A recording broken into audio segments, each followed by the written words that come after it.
In FeatureCam 2014, we've introduced an even easier collision-free programming method by automatically avoiding clamps or fixtures. The clamps are chosen in exactly the same way as you would do if you were doing it for simulation, but now we have a new option that allows us to collision check against them. This does require the new technology toolpaths for both the roughing and finishing to check against these clamps. We can also individually control the axial and radial allowances within this option.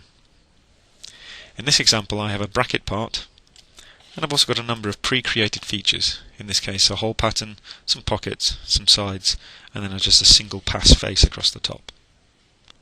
If I run through a 3D simulation, just to have a look at the part, we can see our hole drilling.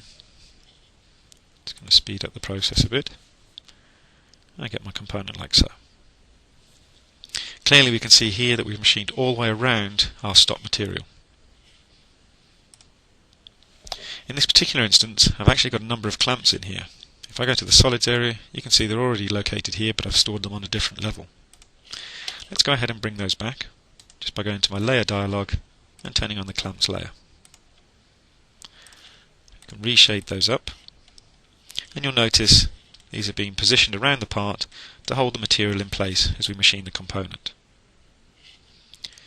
However, if I go ahead and select these as my fixtures, I'm going to say use solid as clamp, and in my simulation I'm going to turn on my pause on gouge and show pause on gouge dialog. Let's rerun through that same 3D simulation. There's my clamps and fixtures. Straight away you can see we get a collision. If I try and continue to play, it will continue to collide. If I turn these options off and then play through, we can see we've machined away the clamps.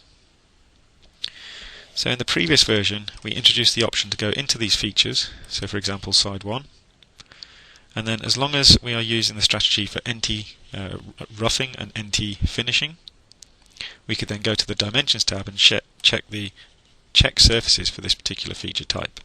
In this case I can include all these clamping and fixture elements. However, the new option does this automatically without me needing to select these. Once I've identified these as being a use solid as clamp, we then have an option under the manufacturing area in the machining attributes. Under the milling tab, you'll see there is a button that says clamp avoidance. In this case I can go into this option and you'll see you have automatic clamp avoidance. We can turn that on and we can set our value. In this case I'm going to set an allowance value of 1mm and say OK. Note that you can also have an additional axial allowance and this will separate the two out to be axial and radial. Let's accept that and this time play our simulation.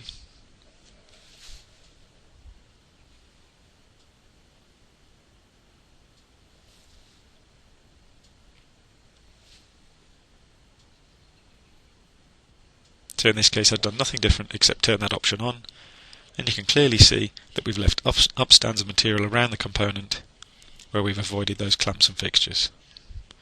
This makes the process of collision avoidance much easier and much safer when we're going to machine our parts for real.